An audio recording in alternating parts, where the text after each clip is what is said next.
It's Tuesday, March 9th. I'm Rim. I'm Scott. And this is Geeknights. Tonight, Paranoia.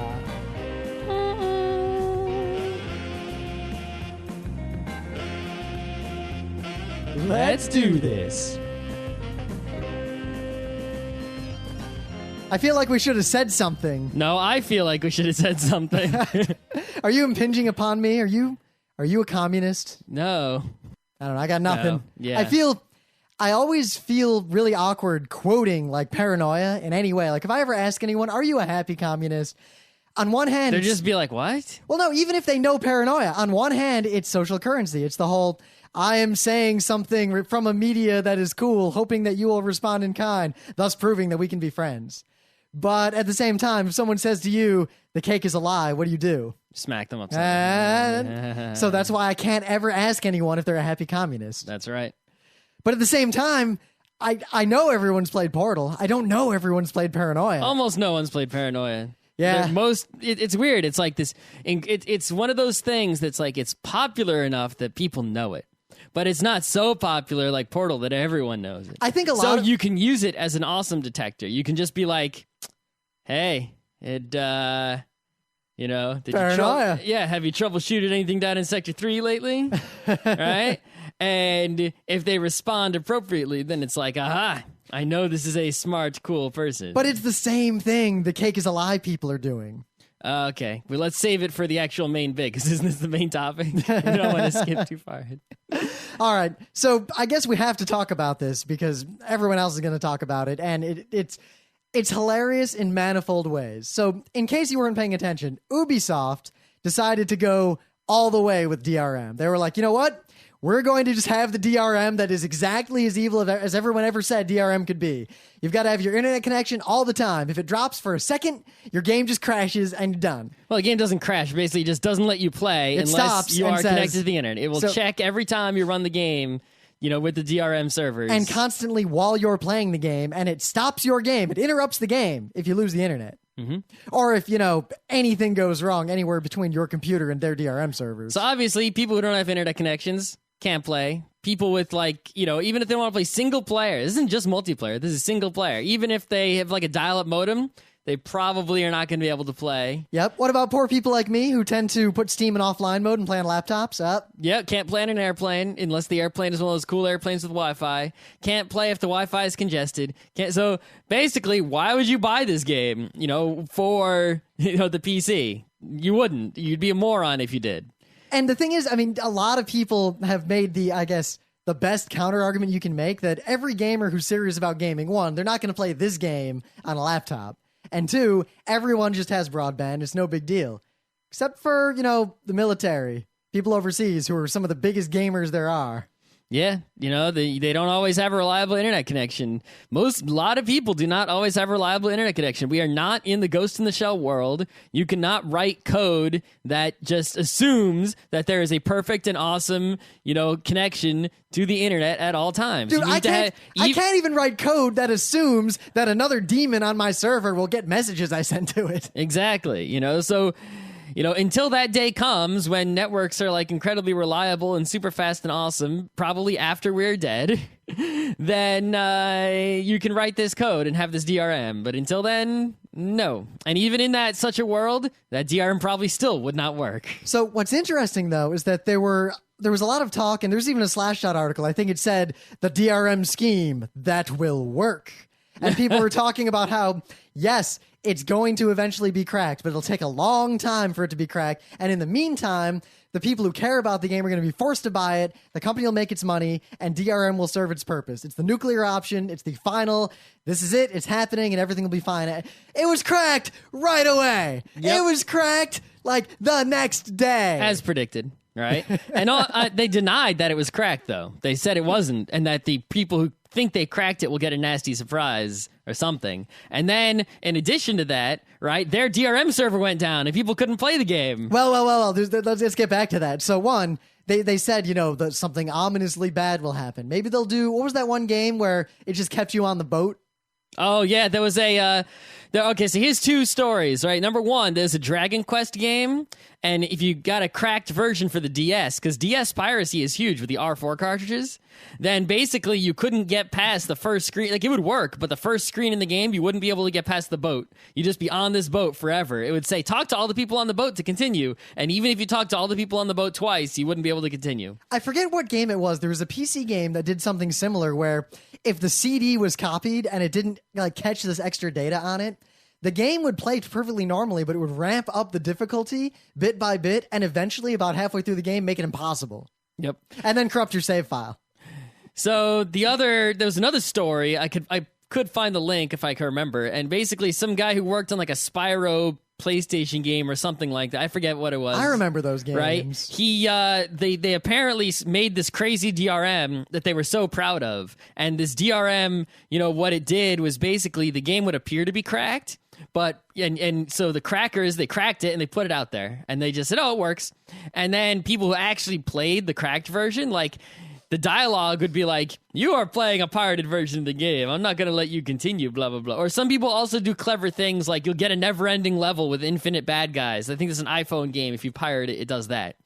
And the thing is, these are, from their, perspective, these are some pretty clever DRMs because you think about it, the people doing the cracks, right? Those people are not interested actually in playing the games most of the time. Cracking is their game, It's like they want you to make a difficult crack for them so that they can figure out how to break it. So the more difficult your crack, the more you're basically spending development time creating this free game. The free game is called Break My DRM, and the only people playing it are these crackers, and they're not actually going to play Spyro or Assassin's Creed or your iPhone game. They don't give a shit.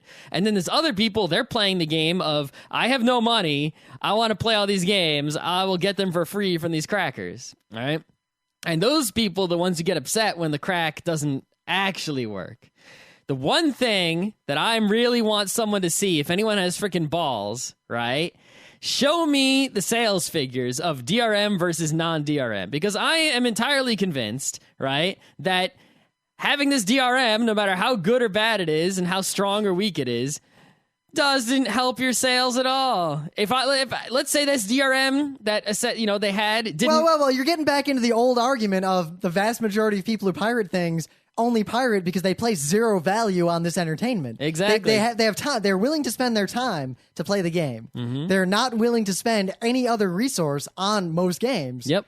Or the secondary. If they could not pirate the game, they would not play the game. The secondary list of people are people like me who actually do pirate. I don't bother pirating games. I have money. Time is more valuable to me than money. So I won't bother with these cracks or anything. But I don't buy games when they come out anymore. I've been burned too many times by a new Zelda game just not being as good as it should have been. Or, what I bought? BioShock? BioShock wasn't worth buying when I bought it. I should have bought it last week for $5. Is it really $5 now? Nah, I don't know how much it is. Oh, man. That's rough. Any game that isn't a multiplayer game or some sort of important game like Portal where you have to play it, or you're gonna be that jackass saying the cake is a lie a year later. Or a multiplayer game, like NS2. You got to play it when it comes out because that's when you got to strike while the iron is hot. Well, that is the separate problem of we learned very well from Tribes 2. Because had we not bought Tribes 2 immediately when it came out, we would have had fewer hours of total Tribes 2 playing in our lives. Yep. And I don't know if I could have stomached that later. No. Imagine if we'd gotten Tribes 2, at the end of that whole era, played it for a week, and then it was dead. Yeah. That'd be like finding, you're some peasant in the medieval times, and you find these ancient Roman ruins, and all you can see is how awesome they were. Fuck no. Damn it.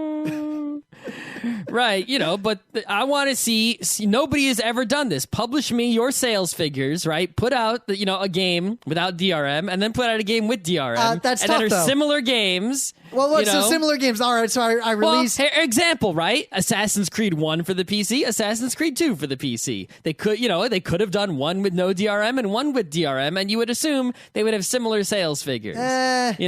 Give me Portal 1 versus Portal 2, one DRM, one no DRM. Show me the difference in sales. It's hard though because Portal 1 and sales versus Portal 2. I think it's going to be completely different sales line. Portal 2 is going to have pretty much immediate everyone buying it right away because of the success of Portal 1. Portal 1 had a spike in the beginning and then a long tail of people finding out the cake is a lie and then caring about it. The point is, until someone shows some evidence to the contrary, I will remain entirely unconvinced. I think putting DRM is a complete waste of time, because even if it works, even if the crackers can't crack it, it doesn't help your sales. Well, the people who are pirating would never have bought it in any situation. There are many myriad arguments against DRM, and you've made one of them. I think the root issue is still that the vast majority of people now have no money. Not money. The people pirating are punk kids with no money. But that's not that. If they had money, they wouldn't buy the game. They wouldn't care. They only play the game because they don't care. It's there. I'm bored. Let's see what's on YouTube. All right, I've seen too many people get hit in the nuts. Let's go to Crunchyroll. I'll watch all these shows because they're free. Yep. But the main argument against DRM, all those other arguments aside, and all the others didn't even make, is that it only hurts the people who actually did pay you money. Yep. And Ubisoft proved this epically when, despite all this press, their DRM, it's uncrackable, it got cracked right away, their servers went down. The only people who actually could play the game were the people who pirated it. See, I think this is why people don't, Steam and Netflix are the two people with DRM that get away with it, because it works. It actually does work. Steam doesn't really go down. The offline play, they keep fixing it. It works mostly. It works perfectly. Yeah. Netflix has, DRM, but it works. And nobody complains about it because it just works. And of course, if this Ubisoft Assassin's Creed DRM had worked, then nobody would have laughed at it. But because it was cracked and because the server went down, everyone goes, we were right, you fail. Well, even, cracked or not doesn't matter, because that's not going to affect the bottom line. If the game like this never gets cracked, then all the people who would pirate it just won't ever play it. Yep. Or at most, they'll buy it in the discount bin a couple of years from now. Yep. But if they would have made the game $5 discount bin price to begin with, the sales would have been more than 10 times as much. What are they charging? I think 60 for the game. So they would have been more than 12 times as much, right? They would have made more money, and all those people who went on to, wait for the crack or whatever would have said, it's $5, whatever, and just bought it. Because it would have been easier that way. See, now, if we go back to the root issue of just people don't value these entertainment options enough to pay money for them, what about the people like us who don't pirate but buy everything in the discount bin? That, I think, hurts the industry just as much as piracy, but yet that's perfectly legal. And there's no argument you can make against that. The argument, comic book people make this argument all the time. They say, you got to buy the issues. You can't be buying the trades. You're hurting the artists. And I'm like, if they don't make the trade, then... but they have to make the money. I'm like, gee, make up your mind. Either they need to do it to make the money, but they'd be making more money if you bought the issues. It's not a charity. Go listen to that episode of Geeknights.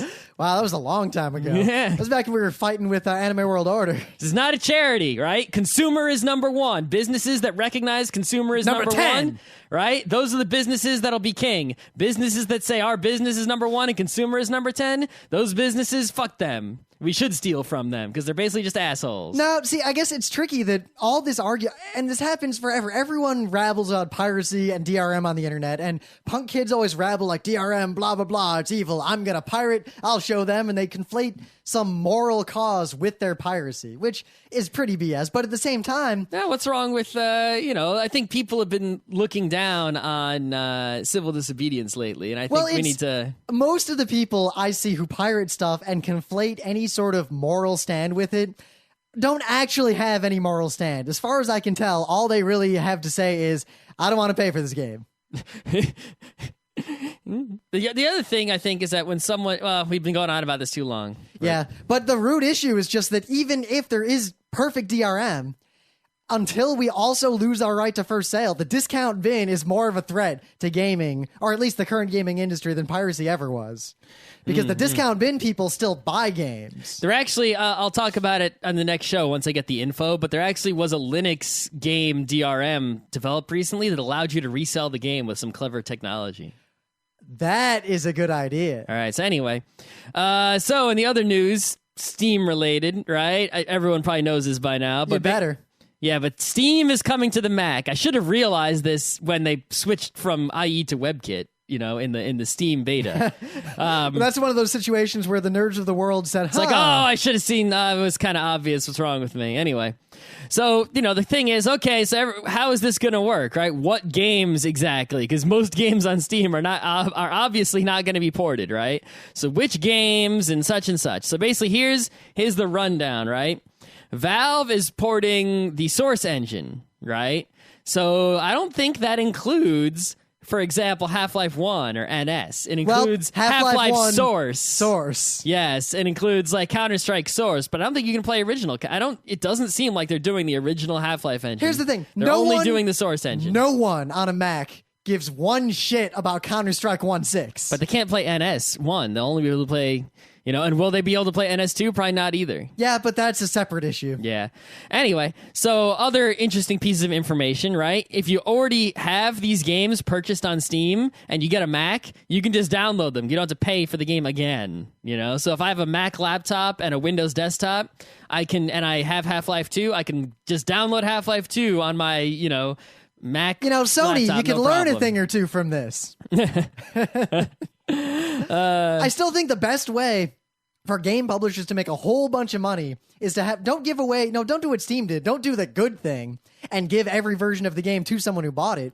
But say, all right, you bought Street Fighter on the PC for $5. You can have it on your Xbox too. Yeah.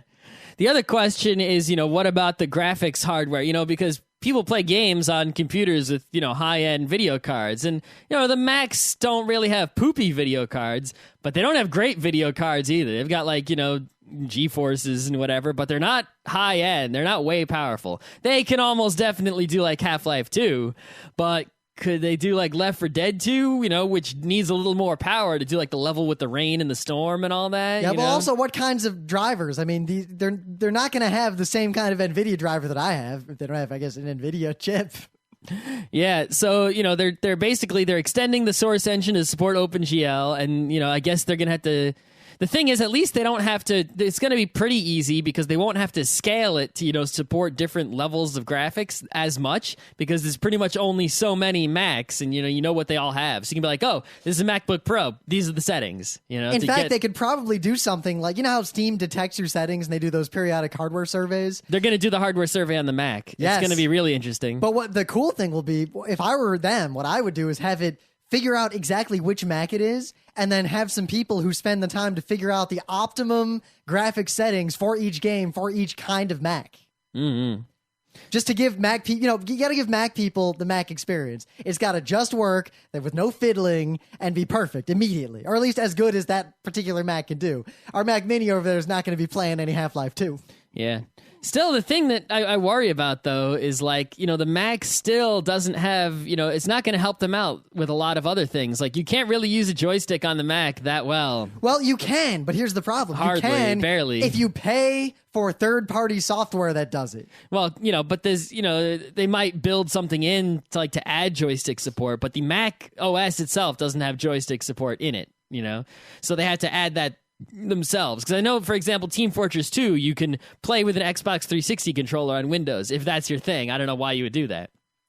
For that game, you're not missing that much. The game gimps the mouse anyway. The second thing is when you're using Windows, you have a PC keyboard. Trying to game with a Mac keyboard, it's not going to work out too well. Or most Macs are laptops, and even if you have a desktop Mac, if you have a Mac mouse, God help you, right? Right? So, if you're going to game on a Mac, even if these games work, you're still going to need a PC mouse and keyboard to get the right experience. Maybe you could use a PC mouse with the Mac keyboard, the chiclets. Well, it would still kind of suck, but it would be I at least have okay-ish. a suspicion. I remember when Emily very pointedly got a Microsoft mouse, and she was like, it has 3 buttons. Yeah. I think a lot of Mac users use real mice now. Pete, there are people who are fans of the Mighty Mouse, and there were people who are fans of the new Magic Mouse, and it's sort of a love it or hate it thing. But the Magic Mouse, even if you're one of those people who loves it, which I think is maybe 5% of people, maybe even less than that, all right? you can't really game with gestures. That is not precision enough to, you do a gesture and you change 3 weapons. It's like, no, how you need to have clicks. You can scroll exactly 1 to change your weapon exactly 1. Here's another problem, something that is far more subtle that I don't think anyone has taken into account. Mm-hmm. On Windows, everything's great when I play an FPS. But remember when I bought the Mac Mini and I tried to use it? And the mouse sensitivity was the worst? Max, it works fine if you're a desktop browser and you're not used to like ultra high precision, like very kind of granular, like fiddly mouse controls, which I like. I have my mouse way up. Yep. Of course, I have that fancy mouse now. If I put it to the max, it's literally, I move it a millimeter and the mouse is all the way across the screen. Mm-hmm. So I had to actually turn it down. You cannot play an FPS with the way Macs handle mice by default. Well, actually, at work, I have a Mac, right? Which I'm not a fan of, but that's what I got. So how's the mouse sensitivity? It's terrible, but I have this Logitech G6 gaming mouse. It's just a wired, gaming mouse. And it has buttons to move the sensitivity up and down. It has 3 different sensitivity settings. And it's in the hardware of the mouse that it changes this. So if I up the sensitivity in this gaming mouse to like the 2nd or 3rd level, it actually becomes pretty good, right? But so if you get say your mouse there, right, to work with the Mac, I don't think it does. I think it'll work as a mouse. I don't know. I got to try it. And you can get the hardware of the mouse to jack up the sensitivity as opposed to letting the Mac OS handle it. Then you can probably get a passable mouse sensitivity experience. But you need a gaming mouse. I can play, it's not the greatest, but I can use like a Dell 2-button with a scroll wheel USB mouse, right, with a red optical normalness. It's not the greatest, but I can play an FPS with that just fine. Hey, having grown up with the era of optical mice that you could not use for gaming, or before that, real mice, remember like picking up the mouse and like tapping down to... Yep. I used to use that wheel like as part of my gaming. I had to take that wheel into account. Yep. I had a gaming mouse. I think I still have it. A Logitech USB gaming mouse it was just 3 buttons, before scroll wheels were around, right? And it had a ball, but it was a bigger ball than usual. It was like an extra large ball for gaming. So. I see you've got the biggest balls of them all. I had the biggest ball. I had a friend who used a trackball for FPSs. That's still a good call these days. Yeah, this gigantic trackball. It was the kind that'll cut your finger off if you get it going too fast and catch it down at the edge. Yeah, it's still a good move if you're used to it, especially for Rampart. What he always wanted, and he'd talk about this almost every day, back when we were really into FPSs, he wanted a mouse that had a trackball in it that was ultra low sensitivity. So he'd basically use the mouse for his normal FPSing. But then when he was sniping, he just put his finger on that trackball there. Why don't we make that? It would just be a mouse with a thumb trackball and a middle finger scroll wheel, right? And then 2 buttons for index and ring finger, right? And basically what you would do is the mouse itself would be a laser mouse that would work normally, but the the trackball would also always be on and would be ultra low sensitivity. So you could do a sweeping movement towards the enemy, but then precisionally aim exactly at his head with the thumb. Of course, I can do something similar now that I got that fancy mouse. I can click the button that goes between ultra high and ultra low sensitivity. Yeah, that's what I can do with the mouse that I have at work. That's actually becoming very popular these days, is the gaming mouse that allows you to change sensitivity. So, you're sniping and you drop the sensitivity, and then you're running, so you crank it way up. What I haven't done yet, but I'll admit, I used to do this back in the Action Quake days. I would actually change my vertical sensitivity as opposed to my horizontal. Whoa. So I'd basically pseudo lock my mouse at head level. And then just sweep left and right. Basically, yes. And it worked horrifyingly well. That works incredibly well. The thing is, if you duck, you've got to have 2 different lock positions. Well, no, what you do is you set up the lock. Well, I guess there's no ducking in Quake, but if you're playing Counter-Strike, you would need 2 positions. See, here's the thing. The way the mouse works is you make all these profiles. So what I could do is have a profile for Counter-Strike, let's say, where if I hit a certain button or I hold it down or whatever, it basically cuts down my vertical sensitivity to almost nothing. So I go up to head level while I'm shooting at someone, and as soon as I'm at head level, I hit this, and it locks on head level. Ah. Now, at what point does this become cheating? I don't know.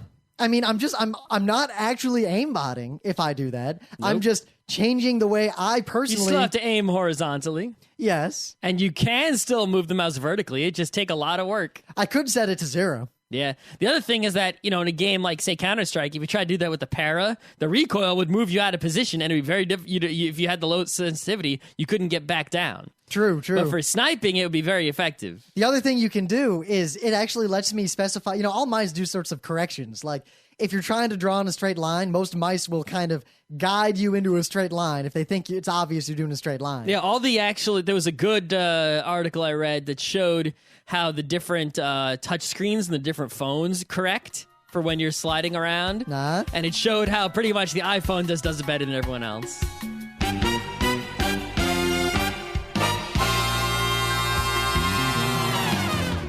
Things of the day. This is totally just ripped off from College Humor. I try to avoid that, but I had to. I like the song I'm on a Boat. On a boat. Not like ironically, like hee. I mean, I just straight up like it. I think it's a great song. It's an okay song. I like it a little bit. Independent of all the humor and all the side stuff and the meta and the meme and everything, I like the song. And I feel like the people behind the song, I don't know if we've talked about them, but they have improved their comedic songwriting abilities with every iteration of songs they have done. I look forward to future songs by them. And a while ago, we did the I'm on a Boat, and we did that cool cover that a bunch of Navy guys did. Like, they basically filmed their own music video to it. I now have to present to you I'm on a Boat, the death metal cover.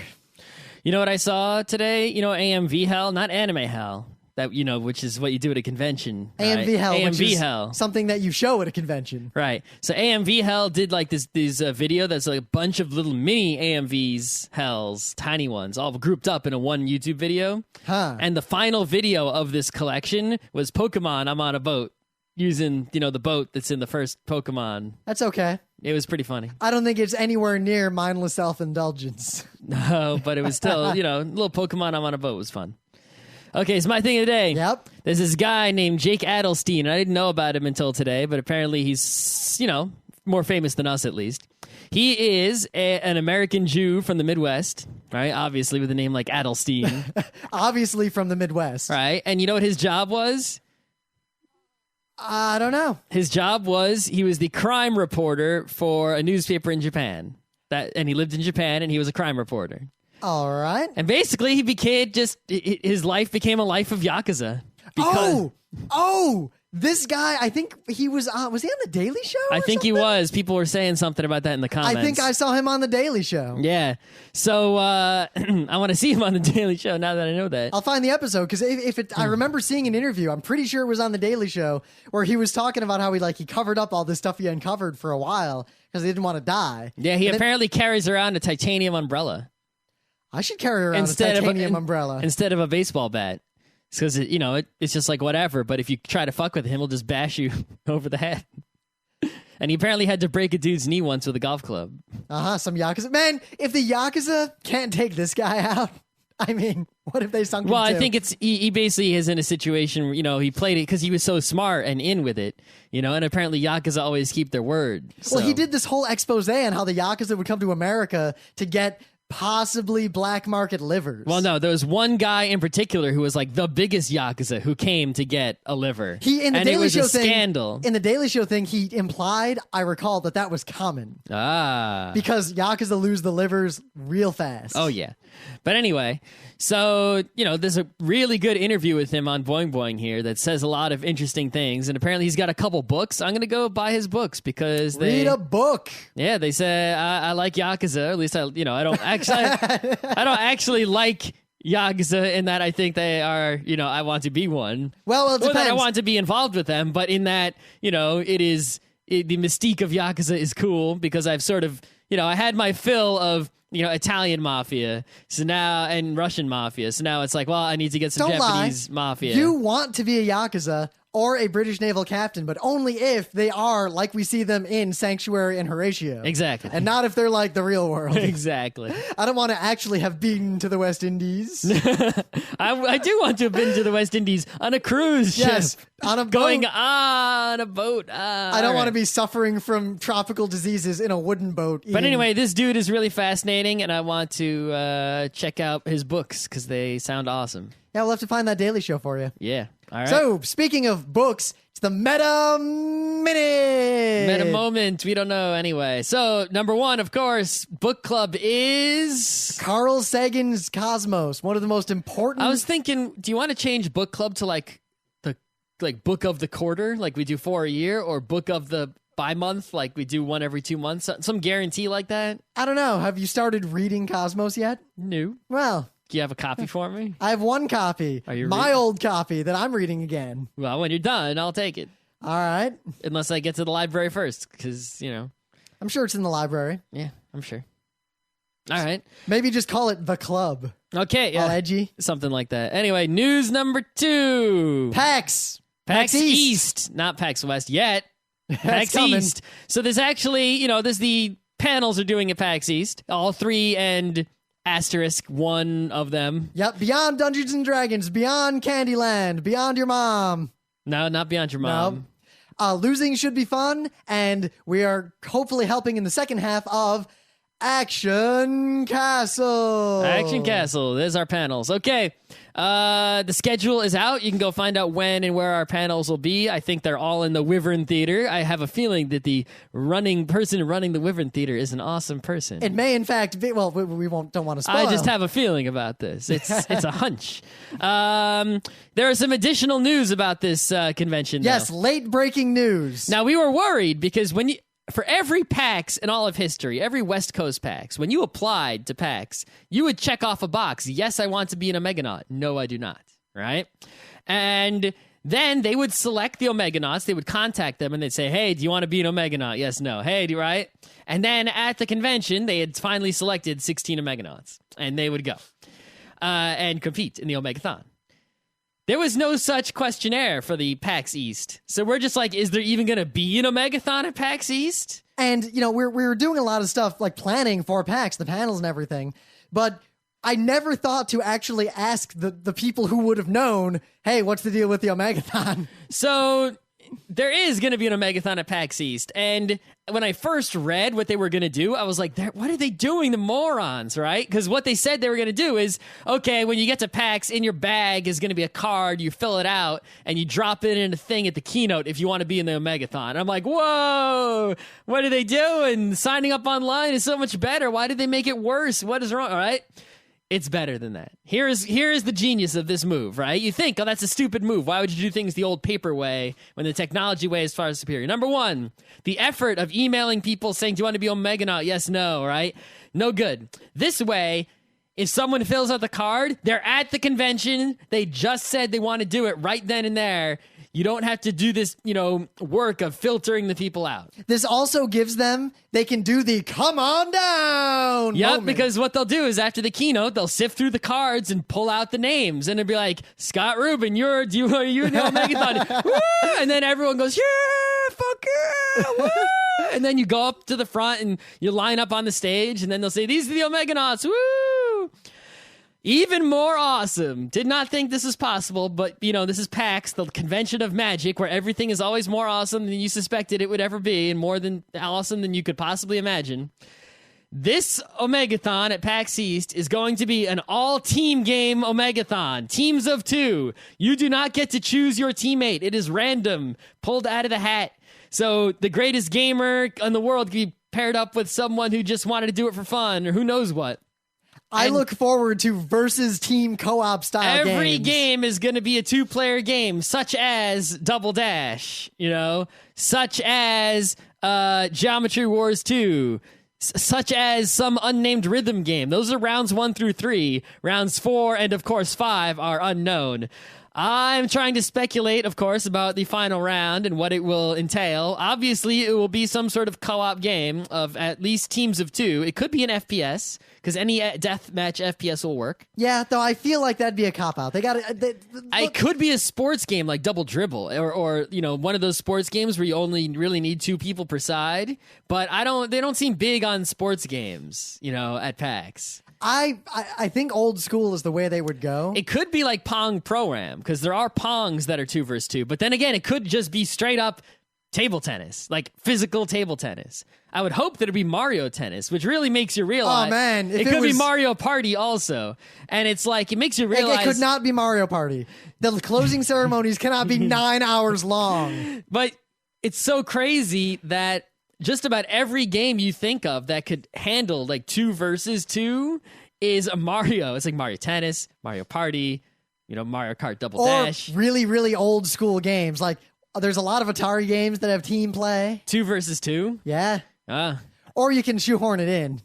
Yeah. I mean, they could, you could always do like, Mario and Luigi, just Mario Brothers, and then, 2 people are, play, they have 2 separate games, high score. You could always jury rig it like that. But I remember the last time we were in a Mario Brothers tournament that was for high score. It could also be an RTS. You can do StarCraft 2v2. Do you remember that? It could be StarCraft 2. 2v2. Scott's trying so hard to get his points, and I just asked the moderator, hey, what happens if I kill Scott? And he's like, well, I guess he can't get any more points. And I pushed him into a fireball and won first place. Yeah.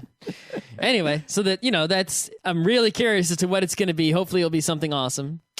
Anime Boston. Anime Boston. Is the week after PAX East. We're doing a ton of panels there. In fact, we're doing basically brand new panels for many of you because... Oh, shit. Think about it. All the panels we're doing at Anime Boston were Kineticon panels. Or either were Kineticon panels, but more importantly, they were awesome new panels that all the other anime cons, for whatever reason, were like, no, we don't want your new good stuff. We want you to run the same shitty How to Run an Anime Club panel again. Aren't we running that same shitty How to Run an Anime Club panel again? Yes, but we've never run it at Anime Boston. Oh. All right. What else are we doing at Anime Boston? We're doing bite-sized anime. That's a good one. We're doing anime you should see. All right. And we're doing anime openers from around the world. Oh, and snap. Let me tell you, I got some gold. Some gold, Jerry. Gold. I've completely reworked that stupid panel. Good God. All right. And we're probably going to do some other stuff. That's all TBA. I don't have the schedule in front of me. Okay. And the final bit of meta is that we are doing some Ustreams. If you're not watching them already, because barely anyone is, which I can't blame you. We're practicing. We're pretty much just going to start Ustreaming and recording in some fashion every normal episode of Geeknights, just to put it up there. Yeah. And we're also, we're doing some live streaming things outside of Geeknights. We're basically realized that, we knew for a long time video was the future, but we were so lazy about it. But now I'm just like, well, you know what? Fuck it. We just have to just turn on a webcam at the very least. We got to do something. We got to learn something about this.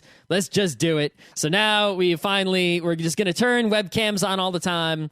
I'm even looking into, this, trying to bring up some Ustreaming from PAX and such. We're going to work that out maybe. We'll see. Okay. Yep. So stay tuned for more on that front. So does the computer know to stay tuned for more on that front? Paranoia. Interestingly enough, do you know when Paranoia was first released? The 80s. 1984. Yo, I was 2. But I think that's a very poignant number for Paranoia. I wonder if that was intentional to some degree. I hope so. You know what would be even better? If that wasn't true and someone had edited Wikipedia to make it true. That would be pretty awesome if someone had, edited Wikipedia to put in a joke like that. But no, I think it actually was released in 1984. So... basically, the deal, as far as I can tell with Paranoia, almost every gamer in the world who's at least a convention gamer or an old school gamer or a role-playing gamer, anyone outside of I just play Pokemon or I just play D&D. Yeah. If you've been to any gaming con... pretty much any tabletop role-playing gamer who is beyond Candyland. Who has reached the point at which they realize D&D is not the only tabletop role-playing game, has at least heard of Paranoia and knows at least a little about it. But my suspicion, and I see this a lot... most gamers don't know anything about it. Almost everyone I run into, they know about Paranoia. They know the gist of it, and they have some crazy anecdote from either a time they saw some people playing it at a convention, or they ran into a game of it somewhere, or they encountered it in some oblique way, but they themselves had never played it. Yeah, very few people have actually played it, relatively speaking, of course. I mean, at the first PAX, we went up during the Q&A, and we made this Paranoia joke, and Tycho got it, but nobody else got it, really. They had no clue what we were talking about. Of course, they didn't answer our question, because it was telling that the PAX attendee badges were all red, and then our panelist badges were blue, and it basically the went up. all-access badges were violet. There's no way someone in that chain of thought was not thinking paranoia. Someone was picking the colors based on some sort of paranoia-based logic. Or just Roy G. Biv. So I guess a short explanation of paranoia is in order, because I assume most people have no idea what's going on. So it's a tabletop RPG, right? But it takes place in sort of like a dystopian sci-fi future where there was a nuclear war, there's going to be a nuclear war, who knows? And everyone lives in like, these cities controlled by the computer. It's a lot like Phoenix Future, the second volume of Tezuka's Phoenix. Yeah. Or take, say, Logan's Run. Very similar. And mash it up with Brave New World. Yeah, so there's a computer that controls everything, and basically you can't piss off the computer or else you'll just die.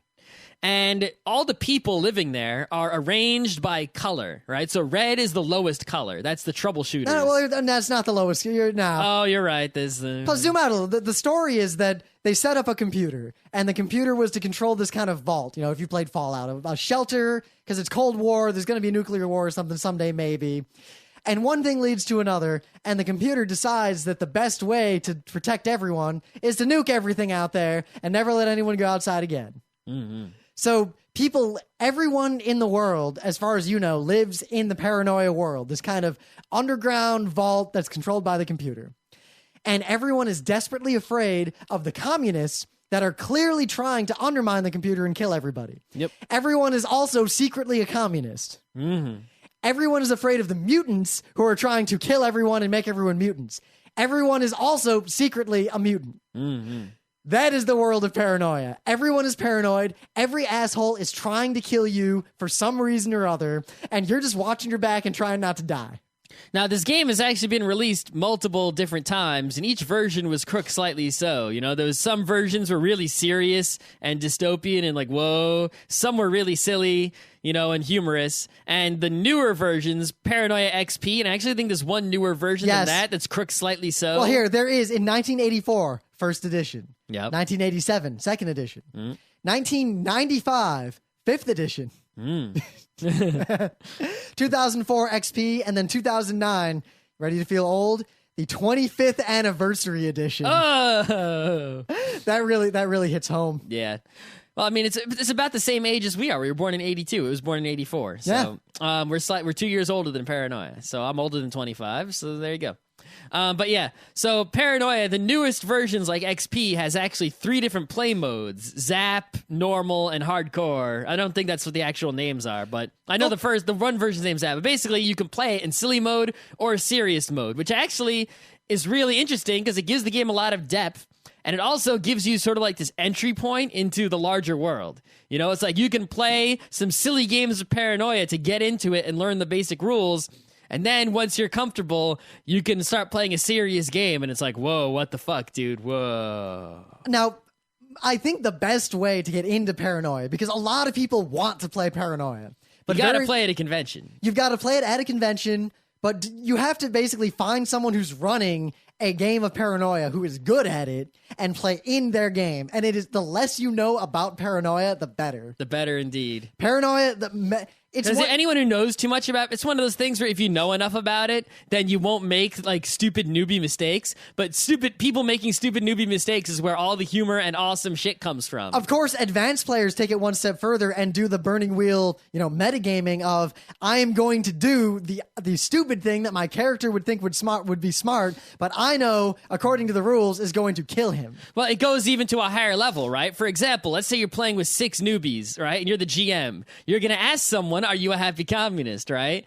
Oh, and they're going to fall for it maybe. And then the computer will zap them and they'll chug down a can of soda and then come back to life. If you're playing with an experienced player wouldn't fall for that trick. But in addition, an experienced player would try to trick the other players, right? And if you have all experienced players, oh, it's a freaking cutthroat motherfucker at that point. I mean, most games of Paranoia are one-offs. Oftentimes, they'll be pseudo-LARP style, where you'll play around a table, but a lot of times you'll have props on the table, all these sorts of, objects to interact with. You'll stand up, you'll run around. You might jump up and sing the bouncy, bubbly beverage song. Yep. You don't know the lyrics to it, but damn if the computer isn't going to kill you if you don't sing it. Yep. And that, speaking of, the bubbly beverages, I already mentioned soda, but there's a a thing in Paranoia called the 6-pack. You get 6 lives, and then your body is just regenerated and such. Basically, you get 6 clones of yourself. So every time, your clone is popped out and it's you. And if you die, they pop out another you, and everyone gets 6. Yeah, and after the 6th one, you're actually dead. And so what people often do is you'll have a 6-pack of beverage, any beverage of your choice, wink, wink, on the table, usually something that will make you pee. And every time you die, you open one up and you start drinking. And when you finish that beverage, then you begin playing again. And you are now, that represents your, clone coming back to life and being removed from the cryo chamber, whatever the hell it's in. Right? Now, the thing is, drinking all these beverages, you're going to have to pee. And when you're away from the table, your character is not away from the table. And very likely when you come back from peeing, you will be drinking another beverage immediately. It's a game where it's one of the first games I ever played where I started to understand that the meta gaming can make a game better. It was a game where I realized that losing is more fun than winning. Mm-hmm. It's also a game where you're pretty much guaranteed to lose. Yeah, pretty much. If you play a serious game, you're gonna die a lot less frequently, and you're gonna make it a lot farther. But you're gonna die, maybe once per session, maybe once every other session or so. If you play not so seriously, you're gonna die, lose all 6 lives within the one session at the convention, pretty much. Guaranteed. Yep. I mean, basically, the way most missions will go, or one-offs at a convention are, you're a bunch of mugs, red color, maybe a higher color, doesn't really matter, and you're given some task. And the computer says do this, and if you don't do that, the computer's just going to kill you, so you better do it. But it's something serious, like go figure out what's wrong with the sewage thing over here. Find out why this guy disappeared, something like that. And every character will probably have some completely ulterior motive they want to accomplish. And oftentimes one of the players will be given by there's a lot of secret information in note passing. So the game master might pass you a note, when the game starts up, and you just open it and it just says something like, for a fact that there is a Cortex bomb in your skull and in so-and-so's skull. Great. Or you are in fact a communist. Having read this has made you a communist. Now, smart players will give that note to someone else. A lot of times, players will write a note like, I totally want to do blah, blah, blah, and blah, blah, blah, and just fold up the note and just hand it to the game master.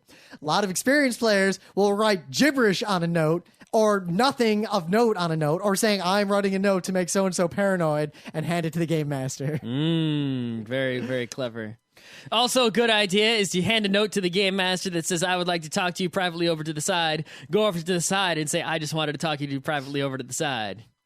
Because that makes you even more paranoid than the fake note. Or you can go over and tell them, right? For example, I could bring the game master over and I could say, hey, listen, I'm going to pass a note to so-and-so that makes them a communist so that they something, something, something. So I need you to take advantage of that something, something. And you hand a note to that person that does something different so you can punk the game master too.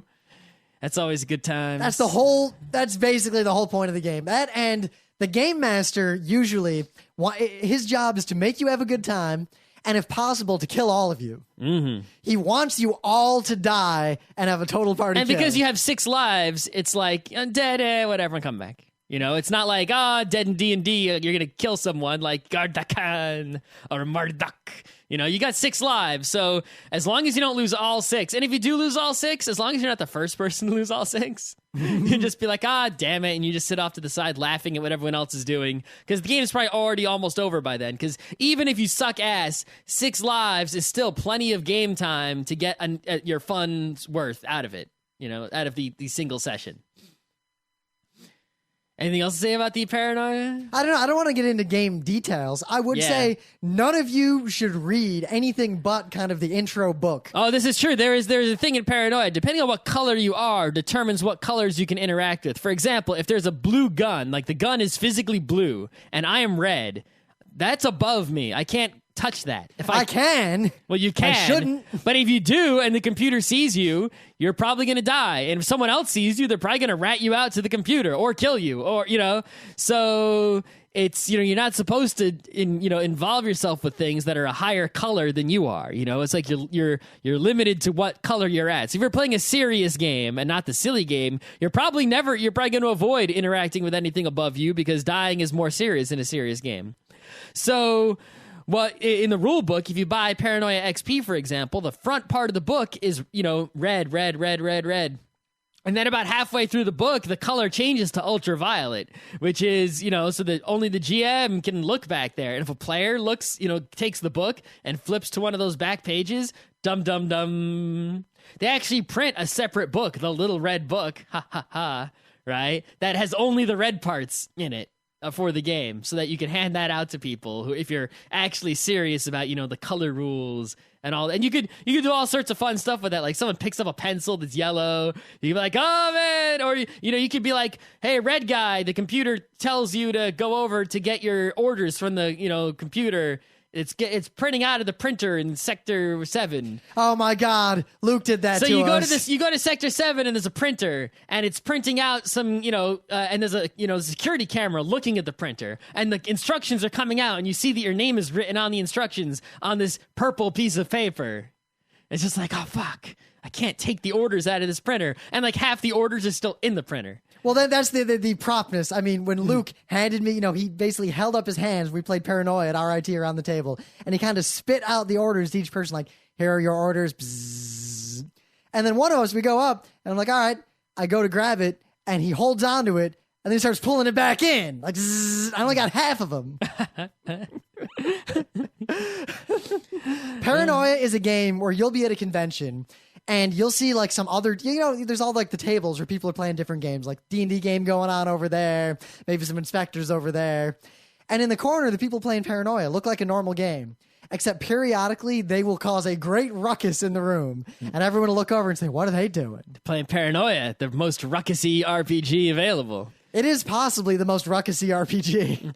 Yeah, the guy who made Paranoia, or at least one of the guys, is major guys, is Greg Kostikian. Yep. He's sort of very famous. He tried, he's actually doing a lot of big stuff now even. He has a great blog, Play This Thing. I think I've talked about it in the show way back. And basically you go to this blog and it'll tell you about all sorts of interesting games all the time, mostly indie games. He's big with the indie games. And he started this like indie game thing, but it failed. I think it was like Red Manifesto or something like that. I forget the exact name of the company, but it didn't work out, because it couldn't compete with, say, Steam and such and such. And the indie games got a prominent spot in other online game selling services. So, his indie thing only didn't really need to stick around, but he's that kind of guy. He's pretty awesome. And, you should check out anything. If you see his name on it, it's probably high quality gaming is involved.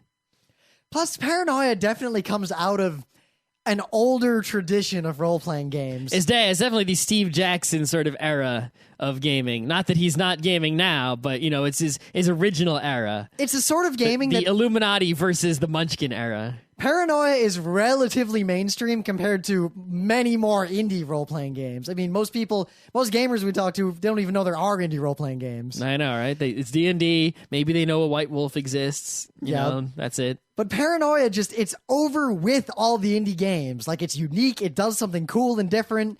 It's such a great game to play. And you should all go to some convention somewhere and play Paranoia.